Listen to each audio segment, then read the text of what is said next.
ఓం శాంతి. ఈరోజు మురళీ డేటు 13 ఫిబ్రవరి 2024. బాబా చెప్తున్నారు, మధురమైన పిల్లల్లారా, విదేహులుగాయి తండ్రిని స్మృతి చెయ్యండి. స్వధర్మములో స్థితమైతే చాలా శక్తి లభిస్తుంది, సంతోషము మరియు ఆరోగ్యము ఉంటాయి.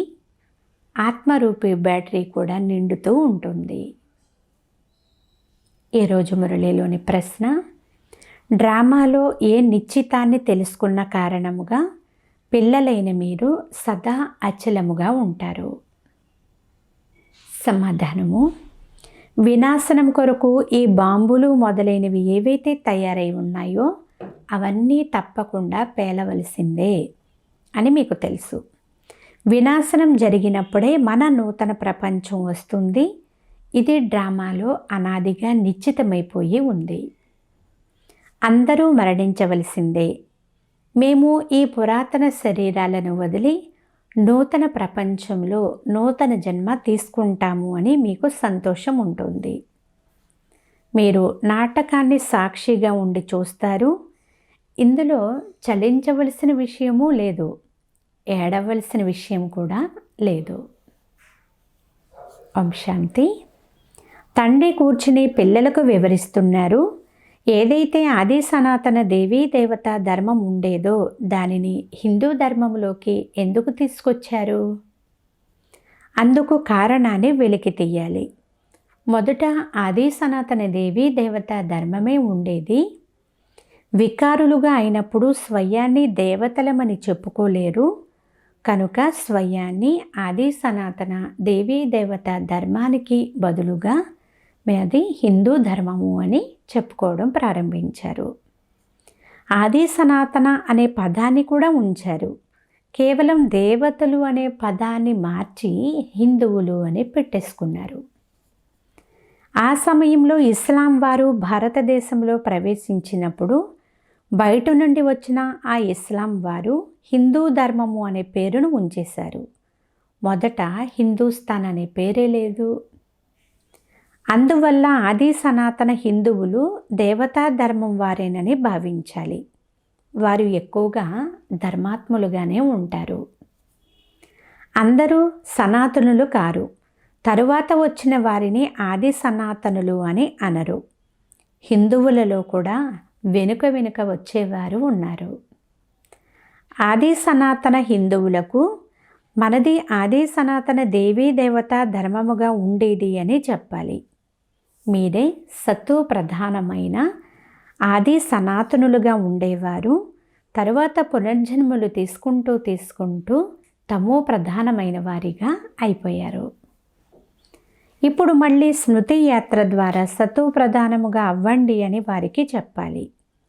వారికి ఈ ఔషధం అంటే ఈ వినిపించే విధానం చాలా బాగా నచ్చుతుంది. బాబా సర్జన్ కదా, ఎవరికి ఔషధం చాలా మంచిగా అనిపిస్తుందో వారికి మాత్రమే ఇవ్వండి.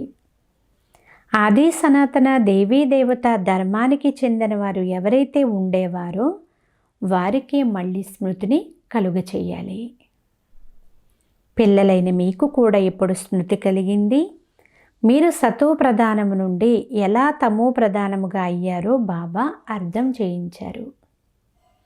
ఇప్పుడు మళ్ళీ తమో ప్రధానము నుండి సతో ప్రధానముగా అవ్వాలి.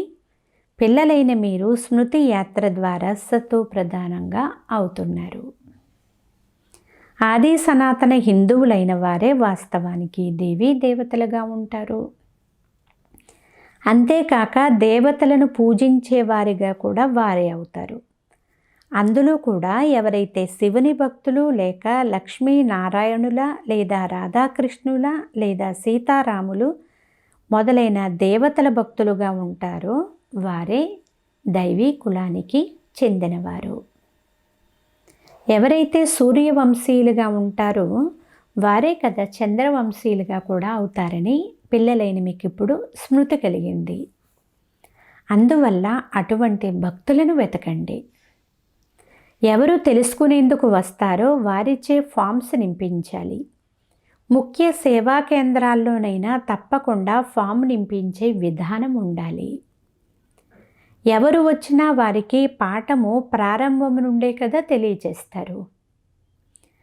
మొదట ముఖ్య విషయము, తండ్రి గురించి తెలియని వారికి మీకు మీ పెద్ద తండ్రి గురించి తెలియదు. మీరు వాస్తవానికి పారలౌకిక తండ్రికి చెందినవారు. ఇక్కడికి వచ్చి లౌకిక తండ్రికి చెందిన వారిగా అయ్యారు. మీరు మీ పారలౌకిక తండ్రిని మరిచిపోయారు. అనంతమైన తండ్రి స్వర్గ రచయిత. స్వర్గంలో అయితే అనేక ధర్మాలనేవి ఉండవు అని వారికి అర్థం చేయించాలి. కనుక ఏ ఫాము నింపుతారో దాని ఆధారముగానే తెలియచేసే విధానం అంతా ఆధారపడి ఉండాలి. కొంతమంది పిల్లలు జ్ఞానాన్ని చాలా బాగా అర్థం చేయిస్తారు, కానీ యోగము ఉండదు. అశరీరులుగా అయ్యి తండ్రిని స్మృతి చేయడం లేదు, యోగంలో నిలవలేరు. మేము బాగా అర్థం చేయిస్తాము అని భావిస్తారు. మ్యూజియం మొదలైనవి కూడా తెరుస్తారు, కానీ యోగం చాలా తక్కువగా ఉంది.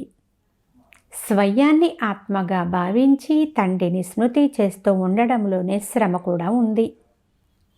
ఇప్పుడు తండ్రి వార్నింగ్ ఇస్తున్నారు, మేము చాలా బాగా అర్థం చేయించి ఒప్పించగలము అని భావించకండి. దీనివలన అసలు లాభమేముంది?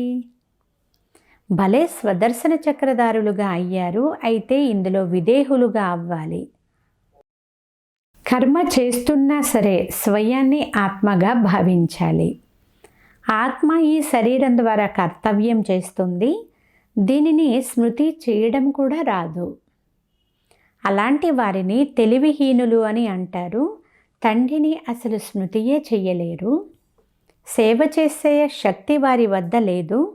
స్మృతి లేకుండా అసలు ఆత్మలో శక్తి ఎక్కడి నుండి వస్తుంది? ఆత్మ బ్యాటరీ ఎలా నిండుతుంది? నడుస్తూ నడుస్తూ నిలిచిపోతారు, ఎందుకంటే శక్తి లేదు. ధర్మమే శక్తి అని అంటారు. ఆత్మ తన స్వధర్మంలో నిలిచినప్పుడే కదా శక్తి లభిస్తుంది. చాలామందికి అసలు తండ్రిని స్మృతి చేయడమే రాదు. ముఖము చూస్తూనే తెలిసిపోతుంది, మిగిలిన విషయాలన్నీ గుర్తొస్తాయి, కానీ బాబా స్మృతి ఒక్కటే నిలవదు. యోగము ద్వారానే కదా బలం లభిస్తుంది. స్మృతి ద్వారానే చాలా ఆనందము మరియు ఆరోగ్యము కలుగుతాయి. మళ్ళీ మరో జన్మలో కూడా అటువంటి తేజోవంతమైన శరీరమే లభిస్తుంది. ఆత్మ పవిత్రంగా ఉన్నట్లయితే శరీరము కూడా పవిత్రమైనదే లభిస్తుంది. 24 క్యారెట్ల బంగారం అయితే నగ కూడా 24 క్యారెట్లదే ఉంటుంది అని అంటారు. కానీ ఈ సమయంలో అందరూ 9 క్యారెట్లుగా అయిపోయారు అని బాబా అంటున్నారు. సత్వ ప్రధానంగా ఉండేవారిని 24 క్యారెట్లు అని అంటారు. సత్వ సామాన్యాన్ని 22 క్యారెట్లు అని అంటారు. ఇవన్నీ కూడా చాలా బాగా అర్థం చేసుకోవలసిన విషయాలు. తండ్రి అర్థం చేయిస్తున్నారు, మొదట కొత్తగా ఎవరైతే వస్తారో వారి చేత ఫామ్ నింపించండి. అప్పుడే వారు ఎక్కడి వరకు జవాబు చెప్పగలరో, ఎంతవరకు ధారణ చెయ్యగలరో తెలిసిపోతుంది. తర్వాత తలంపు యాత్రలో ఉంటున్నారా అనే ప్రశ్న కూడా వస్తుంది. తమో ప్రధానము నుండి సతో ప్రధానముగా స్మృతి యాత్ర ద్వారానే అవుతారు. అవన్నీ భక్తి మార్గపు శారీరక యాత్రలు. ఇది ఆత్మిక యాత్ర, ఎందుకంటే ఆత్మ యాత్ర చేస్తూ ఉంటుంది. శారీరక తీర్థయాత్రలో ఆత్మ మరియు శరీరము రెండూ యాత్ర చేస్తాయి. పతిత పావనుడైన తండ్రిని స్మృతి చేసినట్లయితే ఆత్మలో తీక్షణత మరియు శక్తి కూడా వస్తుంది. ఏ జిజ్ఞాసుకైనా ప్రభావము మొదలైనవి చూపవలసి ఉన్నప్పుడు బాబా ప్రవేశత కూడా జరుగుతుంది. మాతాపితలు ఇద్దరూ సహాయం చేస్తారు. కొన్ని చోట్ల జ్ఞానము, కొన్ని చోట్ల యోగంలో సహయోగము చేస్తారు. తండ్రి అయితే సదా విదేహి, అసలు శరీర భావమే ఉండదు. కనుక ఇరువురు తండ్రులు శక్తిని సహాయముగా ఇవ్వగలుగుతారు. యోగము లేనట్లయితే అసలు శక్తి ఎక్కడి నుండి లభిస్తుంది? ఇతను యోగియా లేక జ్ఞానియా అనేది అర్థం చేయించబడుతుంది. యోగము కొరకు రోజు కొత్త కొత్త విషయాలు కూడా అర్థం చేయిస్తారు. ఇంతకుముందు ఇలా అర్థం చేయించేవారు కాదు. స్వయాన్ని ఆత్మగా భావించి తండ్రిని స్మృతి చెయ్యండి అని మాత్రం చెప్పేవారు. ఇప్పుడు బాబా తీక్షణంగా లేవనెత్తుతారు, అంటే శక్తిని నింపుతారు. దీని ద్వారా సోదర సోదరి అనే సంబంధం కూడా తొలగిపోయి కేవలం సోదర సోదర దృష్టి మాత్రమే మిగులుతుంది.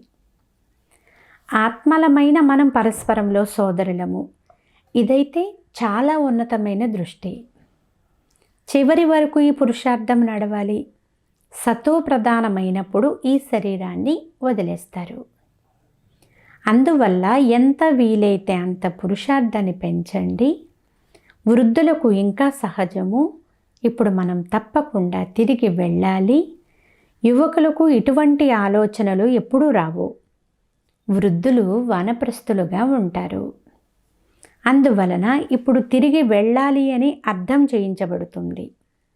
ఈ జ్ఞాన విషయాలన్నీ అర్థం చేసుకోవాలి. వృక్షము వృద్ధి చెందుతూ ఉంటుంది. వృద్ధి చెందుతూ చెందుతూ వృక్షమంతా తయారైపోతుంది.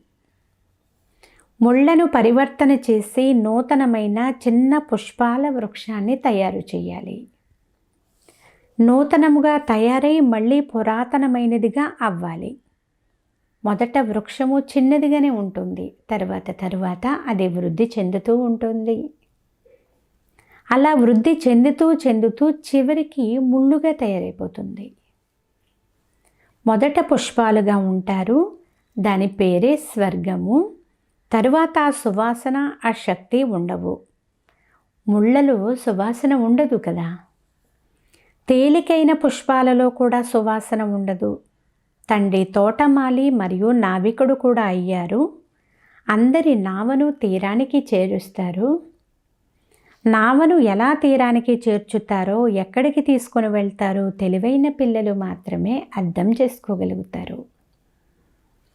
ఎవరైతే అర్థం చేసుకోరో వారు పురుషార్థం కూడా చెయ్యరు.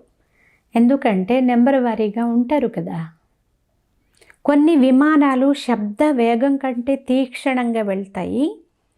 ఆత్మ ఎలా పరిగెడుతుందో, అంటే అది ఒక శరీరాన్ని వదిలి మరొక శరీరాన్ని ఎలా తీసుకుంటుందో ఎవ్వరికీ తెలియదు. ఆత్మ రాకెట్ కంటే కూడా చాలా తీక్షణంగా వెళ్తుంది. ఆత్మ వంటి వేగవంతమైన వస్తువు ఇంకేదీ లేదు. ఆ రాకెట్ మొదలైన వాటిలో అది వేగంగా ఎగరగలిగేలాగా చేసే వస్తువును వినియోగిస్తారు. అంటే డబల్ రిఫైన్ పెట్రోలును ఉపయోగిస్తారు. వినాశనం కొరకు ఎన్నో మారణాయుధాలు మొదలైనవి తయారు చేస్తారు. స్టీమర్లు, విమానాలలో కూడా బాంబులు తీసుకొని వెళ్తారు. ఈ రోజుల్లో అయితే పూర్తి ఏర్పాట్లు చేసుకొని సిద్ధంగా ఉంటారు. బాంబులను వినియోగించమని ఎవ్వరూ చెప్పరు. బాంబులు ఉపయోగించమని వార్తాపత్రికల్లో కూడా వ్రాయరు. అవసరమైతే బాంబులను వినియోగించేందుకు అవకాశం ఉందని అంటూ ఉంటారని పత్రికల్లో కూడా వ్రాస్తూ ఉంటారు. ఏర్పాట్లన్నీ జరుగుతూ ఉన్నాయి. వినాశనమైతే తప్పకుండా జరుగుతుంది. బాంబులను ప్రయోగించకుండా ఉండడం, వినాశనం జరగకుండా ఉండడం ఇది అసంభవం. మీ కొరకు నూతన ప్రపంచం తప్పకుండా రావాలి. ఇది డ్రామాలో నిశ్చితమై ఉంది. అందువల్ల మీకు చాలా సంతోషం కలగాలి. పిల్లికి చెలగాటము, ఎలుకకి ప్రాణ సంకటము. డ్రామానుసారంగా అందరూ మరణించవలసిందే. పిల్లలైన మీరు డ్రామా జ్ఞానం ఉంది కాబట్టి ఏమాత్రం చలించకుండా ఉంటారు. సాక్షిగా ఉండి చూస్తారు. విలపించవలసిన అవసరం లేదు. ఎందుకంటే సమయానుసారముగా శరీరమును వదలవలసిందే. మనము వెళ్ళి మరో జన్మను నూతన రాజ్యంలో పొందుతాము అని ఆత్మలైన మీకు తెలుసు. నేను రాజకుమారునిగా అవుతాను అని ఆత్మకు తెలుసు. అందువలనే ఒక శరీరాన్ని వదిలి మరొక శరీరాన్ని తీసుకుంటుంది. సర్పంలో కూడా ఆత్మ ఉంటుంది కదా. నేను ఒక శరీరాన్ని వదిలి మరొక శరీరాన్ని తీసుకుంటాను అని ఆత్మ చెప్తుంది. అందుకే అది కూడా శరీరాన్ని వదిలి వెళ్ళి కొత్తగా చిన్న బిడ్డగా జన్మిస్తుంది. పిల్లలైతే జన్మిస్తారు కదా, ఎందుకంటే పునర్జన్మలైతే అందరూ తీసుకోవలసిందే. ఇవన్నీ విచార సాగర మదనం చేయాల్సిన విషయాలు. అన్నిటికంటే ముఖ్యమైనటువంటి విషయము తండ్రిని చాలా ప్రేమతో స్మృతి చేయడం. ఉదాహరణకు పిల్లలు వారి తల్లిదండ్రులకు ఒక్కసారిగా అతుక్కుపోతారు. అదేవిధంగా చాలా ప్రేమతో బుద్ధియోగము ద్వారా తండ్రిని పూర్తిగా అతుక్కుపోవాలి. మేము ఎంతవరకు ధారణ చేస్తున్నాము అని స్వయాన్ని చూసుకోవాలి. భక్తులు జ్ఞానం తీసుకున్నంత వరకు దేవతలుగా అవ్వలేరు. ఇది కేవలం లక్ష్మిని వరించే విషయం కాదు, ఇది అర్థం చేసుకోవాల్సిన విషయము. మేము సతో ప్రధానముగా ఉన్నప్పుడు విశ్వం పైన రాజ్యపాలన చేసేవారము అని పిల్లలైన మీరు తెలుసుకున్నారు. ఇప్పుడు మళ్ళీ సతో ప్రధానముగా అయ్యేందుకు తండ్రిని స్మృతి చెయ్యాలి. యథాయోగము యథాశక్తి అనుసారముగా కల్పకల్పము మీరు ఈ శ్రమను చేస్తూనే వచ్చారు. మేము ఎంతవరకు ఇతరులకు అర్థం చేయించగలము, మేము దేహాభిమానమును ఎంతవరకు తొలగిస్తూ వస్తున్నాము అని ప్రతి ఒక్కరూ స్వయాన్ని అర్థం చేసుకోగలరు. ఆత్మనైన నేను ఒక శరీరాన్ని వదిలి మరొక శరీరాన్ని తీసుకుంటాను. ఆత్మనైన నేను దీనిని వినియోగిస్తాను. ఇవి నా అవయవాలు. మనమందరము పాత్రధారులము. ఈ డ్రామాలో ఇది అతిపెద్ద నాటకము. ఆ నాటకంలో పాత్రధారులందరూ నెంబర్ వారీగా ఉంటారు. ఇందులో ఎవరెవరు ముఖ్యమైన పాత్రధారులు అని మనం అర్థం చేసుకోవచ్చు. ఫస్ట్, సెకండ్, థర్డ్ గ్రేడు ఎవరు? పిల్లలైన మీరు తండ్రి ద్వారా డ్రామా ఆది మధ్యాంతములను తెలుసుకున్నారు కదా. రచయిత ద్వారా రచన జ్ఞానం లభిస్తుంది. రచయితయే వచ్చి తన మరియు రచనల రహస్యాలను అర్థం చేయిస్తారు. ఇది వారి రథము, ఇందులో ప్రవేశించి వచ్చారు, అప్పుడే కదా వీరిలో 2 ఆత్మలు ఉన్నాయి అని అంటారు. ఇది కూడా సాధారణమైన విషయమే. పితృదేవతలకు తినిపించినప్పుడు ఆత్మ వస్తుంది కదా. ఇంతకుముందు అలా చాలా జరిగేవి. అలా వచ్చిన వారిని ప్రశ్నలు కూడా వేసేవారు. కానీ ఇప్పుడు తమో ప్రధానముగా అయిపోయారు. ఇప్పుడు కూడా కొంతమంది తాము క్రితం జన్మలో ఫలానా వారిగా ఉండేవారము అని చెప్తారు. భవిష్యత్తును గురించైతే ఎవ్వరూ ఇలా చెప్పరు. వెనుకటి జన్మ గురించి మాత్రమే వినిపిస్తారు. అందరూ చెప్పే దానిని ఎవ్వరూ నమ్మరు. మధురమైన పిల్లలు, ఇప్పుడు మీరు శాంతిగా ఉండాలి అని బాబా చెప్తున్నారు. మీరు ఎంతెంత జ్ఞాన యోగాలలో దృఢంగా ఉంటారో అంత శక్తివంతులుగా ఉంటారు. ఇప్పుడు ఇంకా చాలామంది పిల్లలు అమాయకులుగా ఉన్నారు. భారతవాసీయులు దేవీ దేవతలుగా ఉన్నప్పుడు ఎంతో శక్తివంతులుగా ఉండేవారు. ధన సంపత్తులలో కూడా వీరు సంపన్నంగా ఉండేవారు. ఇప్పుడైతే ఖాళీ అయిపోయారు. వారు సంపన్నంగా ఉండేవారు, మీరు నిరుపేదలుగా అయిపోయారు.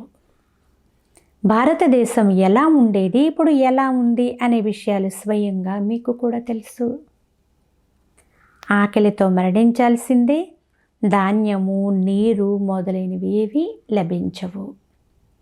ఒక్కో చోట వరదలు వస్తాయి. కొన్ని చోట్ల అసలు త్రాగడానికి నీటి చుక్క కూడా లభించదు. ఈ సమయంలో దుఃఖపు మేఘాలు అలముకొని ఉన్నాయి. సత్యయుగంలో సుఖం యొక్క మేఘాలు ఉంటాయి. ఈ ఆటను పిల్లలైన మీరే అర్థం చేసుకున్నారు. ఇతరులెవ్వరికీ తెలియదు. బ్యాడ్జీ పైన అర్థం చేయించడం కూడా చాలా బాగుంటుంది. వారు లౌకిక హద్దు తండ్రి, వీరు పారలౌకిక బేహద్దు తండ్రి. ఈ తండ్రి ఒక్కసారి మాత్రమే సంగమ యుగంలోనే వచ్చి బేహద్దు వారసత్వాన్ని ఇస్తారు. నూతన ప్రపంచం తయారవుతుంది. ఇది ఇనుప యుగము. తరువాత తప్పకుండా బంగారు యుగం తయారవుతుంది. ఇప్పుడు మీరు సంగమ యుగంలో ఉన్నారు. హృదయము స్వచ్ఛంగా ఉన్నట్లయితే కోరికలు అన్నీ నెరవేరిపోతాయి. ప్రతిరోజు నేను ఎలాంటి చెడు కర్మలు చేయడం లేదు కదా, ఎవరి పట్ల వికారి ఆలోచనలైతే నడవడం లేదు కదా, వ్యర్థ విషయాలలో సమయాన్ని పోగొట్టుకున్నానా లేక స్వ ఆనందంలో నిమగ్నమై ఉన్నానా అనేది స్వయాన్ని ప్రశ్నించుకోవాలి. నన్నొక్కరినే స్మృతి చెయ్యండి అనేది తండ్రి ఆజ్ఞ. స్మృతి చెయ్యకపోతే ఆజ్ఞావర్తులు కారు అని బాబా అంటున్నారు. అచ్చా, మధురాతి మధురమైన అపురూపమైన పిల్లలకు మాతాపిత బాప్దాదాల ప్రియ స్మృతులు మరియు గుడ్ మార్నింగ్. ఆత్మిక పిల్లలకు ఆత్మిక తండ్రి నమస్తే. ఆత్మీయ తండ్రికి ఆత్మీయ పిల్లల యొక్క ప్రియ స్మృతులు గుడ్ మార్నింగ్. నమస్తే నమస్తే నమస్తే. ధారణ కొరకు ముఖ్య సారము. ఫస్ట్ పాయింట్, జ్ఞానయోగాల మస్తీలో ఉండాలి. హృదయాన్ని చాలా చాలా స్వచ్ఛంగా ఉంచుకోవాలి. వ్యర్థ చింతనలో మీ సమయాన్ని ఎప్పుడూ కూడా పోగొట్టుకోకూడదు. సెకండ్ పాయింట్, ఆత్మలమైన మనం పరస్పరంలో సోదరులము. ఇప్పుడు తిరిగి ఇంటికి వెళ్ళాలి. ఈ అభ్యాసాన్ని పక్కాగా చెయ్యాలి. విదేహులుగా అయి స్వధర్మములో స్థితమయ్యి తండ్రిని స్మృతి చెయ్యాలి. ఈరోజు వరదానము, స్వస్వరూపము మరియు తండ్రి యొక్క స్వరూపాన్ని గుర్తించి సత్యత యొక్క శక్తిని ధారణ చేసే దివ్యతా సంపన్న భవ. సారాంశము, ఏ పిల్లలైతే తమ స్వస్వరూపాన్ని లేక తండ్రి యొక్క సత్యమైన పరిచయాన్ని యథార్థంగా తెలుసుకుంటారో మరియు అదే స్వరూపం యొక్క స్మృతిలో ఉంటారో వారిలోకి సత్యతా శక్తి వచ్చేస్తుంది. వారి ప్రతి సంకల్పము సదా సత్యత లేక దివ్యత సంపన్నంగా ఉంటుంది. సంకల్పము, మాట, కర్మ మరియు సంబంధ సంపర్కాలు అన్నిటిలో కూడా దివ్యత అనుభూతి అవుతూ ఉంటుంది. సత్యతను రుజువు చేసే అవసరం ఉండదు. ఒకవేళ సత్యత యొక్క శక్తి ఉంటే సంతోషంగా నాట్యం చేస్తూ ఉంటారు. స్లోగన్, సకాష్ ఇచ్చే సేవ చేస్తే సమస్యలు అనేవి సహజముగానే పారిపోతాయి.